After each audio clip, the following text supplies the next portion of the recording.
Dear viewers, welcome to the weekly roundup. Thanks for joining. I'm making an episode every week, so if you enjoy this content, subscribe. Let's dive in. Starting with reveals and announcements. Apologies for my voice, by the way. This COVID aftermath is no joke. I didn't want to leave you hanging though without an episode, so here we go. There's big news from my time at Sandrock, because after almost a year of negotiating and waiting for the Chinese authorities, the Chinese dev studio Pathia can finally launch their game into early access. May 26th, we can enjoy the sequel to the very cute and very popular My Time at Porsche. I'm glad the devs were able to solve their issues and get their certificates, so we can finally start building again. My Time at Porsche was great. I played the demo for My Time at Sandrock and I enjoyed it a lot, so I think it's going to be another amazing, soothing, relaxing game you can spend a lot of time in as well. Salt 2, the open-world indie pirate adventure game, dropped a new dev update, and it's a big one.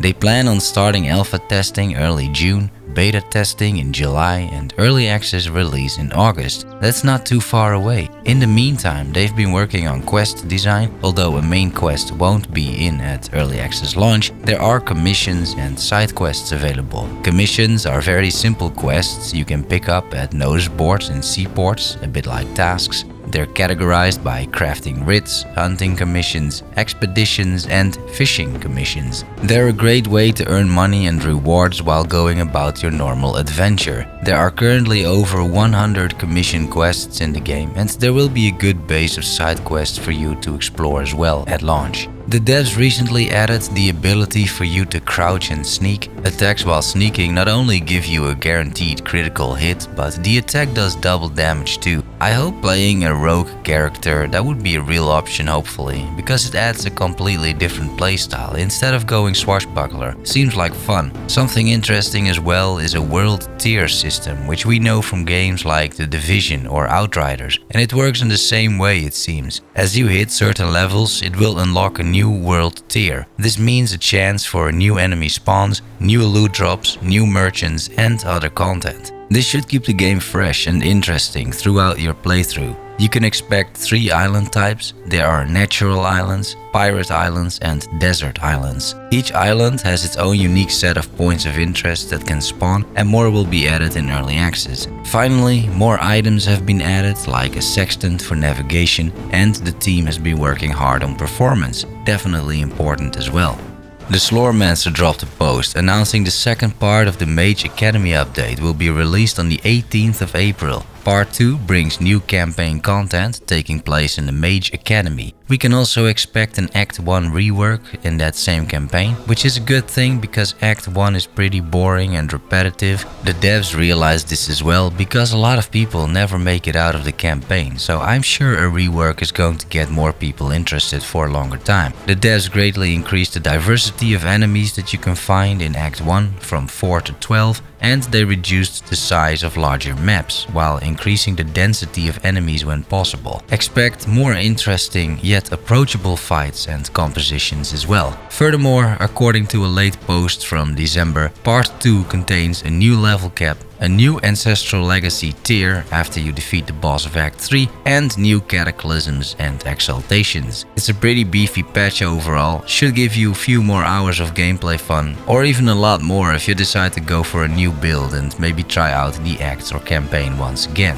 Up next is a bit of a weird one, Eternal Edge Plus. First off, this trailer. This is 1080p guys, but it looks like it was recorded with a 480p Bandicam or something. Not entirely sure what's going on here. The game is currently in early access since May 2020. The idea was to be in early access for a few months, which turned into a few years. And to be fair, this game wasn't ready for release at all. It was buggy as hell, and I know, because I played it for 6 hours back in the day, that was enough time back then at least to finish the game. I reached the end. More importantly, I thought it was a rather fun game, comparable to something like Gadonia. And despite all of its issues, I had a great time with this. I can only imagine this has improved quite a bit, which you wouldn't tell by looking at the trailer. Once again, no idea who made this thing, but it's rather horrible actually. If you enjoy third-person cartoony Zelda-like adventure games, This one might be interesting to you, so wishlist it and see what the reviews are like. Release should be sometime this month according to the devs, and the current Steam rating sits at 71%.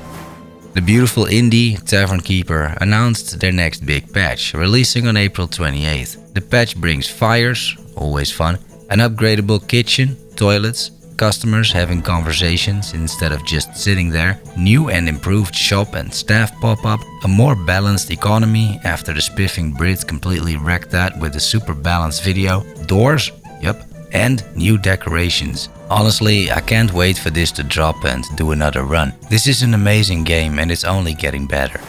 I'm following Songs of Conquest, and there's something in general I want to share about that game. Plenty of games give devlogs or recaps or weekly updates like This Week at Bungie, right? But Songs of Conquest works in a Scrum Agile setting apparently, and the gamers are their business or their audience for their review sessions. And a session like this is basically an extensive YouTube video releasing every month in which the developers explain what they've done last month, including visuals and gameplay. Super interesting and transparent, and it's stuff like this that makes me even more excited for this game. Alright, proceeding with the Patch Plaza, bringing an overview of patch news. Vampire Survivors, of course, I mean this game. This time there is one new stage, including new enemies and events, one new character, one new relic / gameplay option, one new weapon, one new evolution, one more reroll and one more banish. And of course an achievement for each of these, making a total of 7 new achievements. Then releases.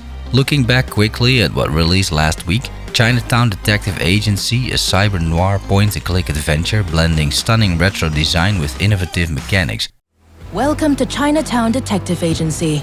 I'm Amira Dama, a former Interpol agent turned private investigator with a long list of clientele knocking at my door to solve some interesting cases. At the time of writing, there aren't user scores available yet. Only 2 people reviewed the game so far. Both were positive, however. This also launched on Game Pass, and that might be a good option because the game is €25, which is like half a AAA price in the Netherlands. Seems quite expensive to me for this indie game, to be honest. Forgive Me Father is a dark retro horror FPS set in a comic book style world inspired by the novels of H.P. Lovecraft. It's going to be one big rampage by the looks of it, and yesterday the game left early access. It is sitting at a 93% user rating and it's available for €17. Let's look ahead what's releasing this week. Circle Empire Tactics, the 3rd installment in the Circle Empires franchise, releases today. What started out as a cute RTS game with circular empires where you need to collect resources, create an army and conquer your neighbors, ultimately ended in a tactical strategy game with simultaneous turn-based combat. I played the original games, which were a lot of fun, so I have high hopes for this title as well.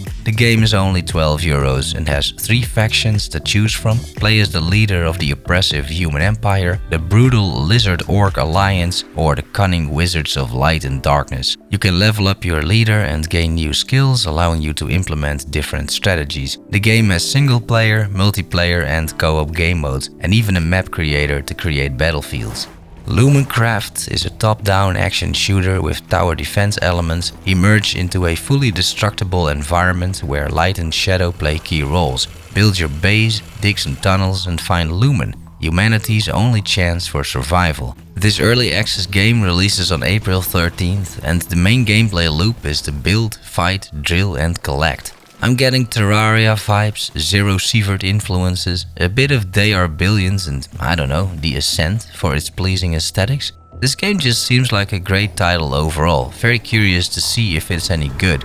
I decided to introduce a new section because I noticed so many good games coming out on Game Pass and also on Epic Game Store, the free giveaways, so let's cover those. This week's free games on Epic include Rogue Legacy, a procedurally generated roguelite where your kids usurp you when you die. There are tons of unique traits that make each playthrough special, for example dyslexia. Kinda weird, but sure. With 9 classes, 60 enemies, massive skill trees, shops, powerful weapons and armor, and Easter eggs, this should be decent. Also on Epic this week, something completely different, The Vanishing of Ethan Carter, a first-person mystery focused on exploration and discovery. As an occult-minded detective, Paul Prospero pieced together the truth behind Ethan's disappearance and the fate of his family.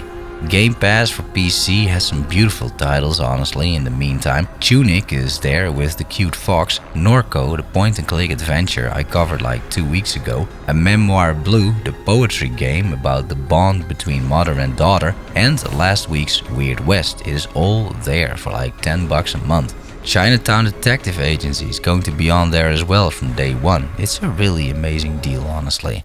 Time for some personal updates. What have I been up to? Basically, exactly the same as last week. In my spare time, I'm either just enjoying my social life again or playing some Last Epoch, making build guides. I'm not really playing that many other games, but that will come. And if I find interesting ones that I want to highlight, I'll make a video about it on this channel. Health-wise, significantly worse than last week, honestly. My throat is still acting up, my voice is messed up, as you know, you kind of heard in this video, and I'm still tired quite often in the aftermath of COVID.